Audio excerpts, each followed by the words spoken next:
തുഷാരഗിരി റോഡിൽ നിന്ന് 100 മീറ്ററോളം ഉള്ളിലായാണ് ഇക്കോ ടൂറിസം സെന്ററിന്റെ പ്രധാന ഗേറ്റ്.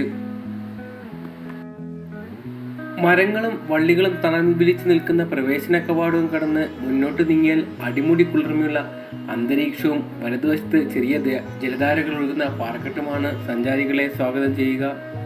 വർഷകാലത്ത് സമൃദ്ധമായ ജലപാതയും കാട്ടരുവിയിൽ കുളിക്കുവാനുള്ള സൗകര്യവും ഏത് സീസണിലും പ്രവേശനാനുമതിയുള്ള ഈ വെള്ളച്ചാട്ടത്തെ ഹോട്ട് ഫേവറേറ്റ് സ്പോട്ടാക്കുന്നു.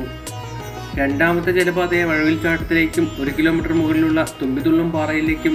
പക്ഷേ കാലവർഷത്തെ കാലത്തെ അപകട സാധ്യത കണക്കിലെടുത്ത് പ്രവേശനാനുമതി ഉണ്ടായിരിക്കുന്നതല്ല. അതുപോലെ 7 കിലോമീറ്റർ ദൈർഘ്യമുള്ള തേൻപാറ ട്രക്കിങ്ങിനും നവംബർ വരെ കാത്തിരിക്കണം. ഈരാറ്റുമുക്ക് വെള്ളച്ചാട്ടവും തൂക്കുപാലവും കഴിഞ്ഞ് നേരെ ചെല്ലുന്നത് 2 നൂറ്റാണ്ടിലധികം പ്രായമുള്ള താന്നിമരത്തിൻ്റെ അടുക്കിലേക്കാണ്.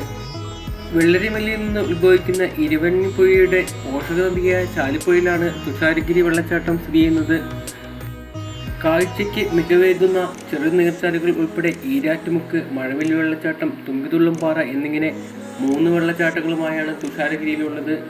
ചാലിപ്പുഴ പറ്റിയതോടെ വെള്ളച്ചാട്ടങ്ങൾ നിലച്ചെങ്കിലും സഞ്ചാരികൾ കുറയുന്നില്ല. 1ാം വെള്ളച്ചാട്ടത്തിനാണ് പ്രകൃതി ഒരുക്കിയ തടാകത്തിൽ മുങ്ങിക്കുളിക്കുവാനും സഞ്ചാരികളുടെ തിരക്കായിരുന്നു. കോഴിക്കോട് ജില്ലയിലെ കോടഞ്ചേരിയിലാണ് തുഷാരഗിരി വെള്ളച്ചാട്ടം സ്ഥിതി ചെയ്യുന്നത്. കോഴിക്കോട് നിന്നും 53 കിലോമീറ്റർ പിന്നിട്ടാൽ പ്രകൃതി ഒരുക്കിയ അത്ഭുത വെള്ളച്ചാട്ടത്തിലേക്ക് കൂട്ടുകൂടാം. കാതുകൾ തുളഞ്ഞു കയറുന്ന ചീവിടിയുടെ ശബ്ദവും കിളികളുടെ കളകളാരവും കൊണ്ട് മുഖരിതമാണ് ഈ നിത്യഹരിതവനം എന്ന് തന്നെ പറയാം. വനം വകുപ്പ് നൽകുന്ന പാസ് എടുത്തതിനു ശേഷമാണ് തുഷാരഗിരി വെള്ളച്ചാട്ടത്തിലേക്ക് പ്രവേശിക്കുവാൻ സാധിക്കുക. തുഷാരഗിരിയിൽ എത്തുന്ന സഞ്ചാരികൾക്ക് കൗതുകം നിറയ്ക്കുന്ന കാഴ്ചയാണ് ഞാൻ നേരത്തെ പറഞ്ഞ താന്നി മുത്തശ്ശി. മലകൾ കയറിയിറങ്ങി കാട്ടിലൂടെ യാത്ര ചെയ്യുന്ന ആരെയും ആകർഷിക്കും ഈ സ്ഥലങ്ങളെല്ലാം തന്നെ. സാഹസിക യാത്ര ഇഷ്ടപ്പെടുന്ന സഞ്ചാരികൾക്ക് ഹരം പകരുന്ന ഉല്ലാസ കേന്ദ്രമാണ് തുഷാരഗിരി. ഞാൻ നേരത്തെ പറഞ്ഞതുപോലെ തന്നെ കോടഞ്ചേരി എന്ന സ്ഥലത്താണ് ഈ വെള്ളച്ചാട്ടം സ്ഥിതി ചെയ്യുന്നത്. മഞ്ഞണിഞ്ഞ മലകൾ എന്നർത്ഥം വരുന്ന തുഷാരഗിരി വെള്ളച്ചാട്ടം എന്നാണ് ഇതിന് പേര് വന്നത്.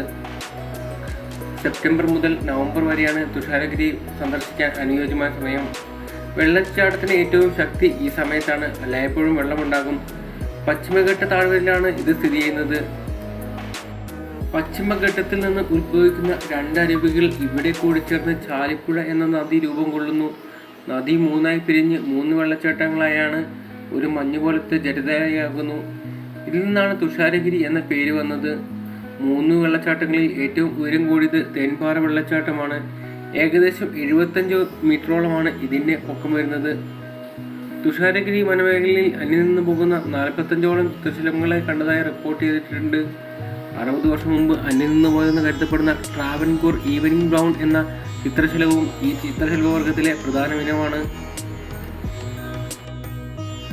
പാറയുടെ ഏറ്റവും മുകളിൽ നിന്ന് വെളുത്തു നിറഞ്ഞ് പതിഞ്ഞു വീഴുന്ന ജലപാതമാണ് ഈ പേരുകളെ തന്നെ അനർത്ഥമാക്കുന്നത്. ഇവിടെ അടുക്കിലെത്തുവാൻ ഒരല്പം ശാരീരിക അധ്വാനം ആവശ്യമാണ് എന്നത് അവിടത്തേക്ക് പോയിരുന്നവർ നിർബന്ധമായും മനസ്സിൽ കരുതേണ്ട ഒരു കാര്യമാണ്. അടയ്ക്ക, കുരുമുളക്, ഇഞ്ചി തുടങ്ങിയ സുഗന്ധവ്യഞ്ജന തോട്ടങ്ങളുടെ നടുവിലാണ് വെള്ളച്ചാട്ടം സ്ഥിതി ചെയ്യുന്ന പ്രദേശത്തിൻ്റെ കിടപ്പ്. ഇവിടെ നിന്ന് കാട്ടിലൂടെ നടവഴി ചെന്നെത്തുക വയനാട്ടിലെ വൈത്തിരിയിലാണ്. ട്രെക്കിംഗ് താല്പര്യമുള്ള ആളുകൾക്ക് അനുയോജ്യമായ ഇടമാണ് തുഷാരഗിരി എന്ന കാര്യം പ്രത്യേകം ഞാൻ എടുത്തു പറയുകയാണ്. ഈ ഞാൻ പറഞ്ഞ് ബോറടിപ്പിക്കുന്നില്ല. തുഷാരഗിരി വാട്ടർഫാൾസിൻ്റെ അതിമനോഹരമായ കാഴ്ചകളിലേക്ക് നമുക്ക് പോകാം.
ഈ വീഡിയോ എല്ലാവർക്കും ഇഷ്ടമായി എന്ന് വിശ്വസിക്കുന്നു.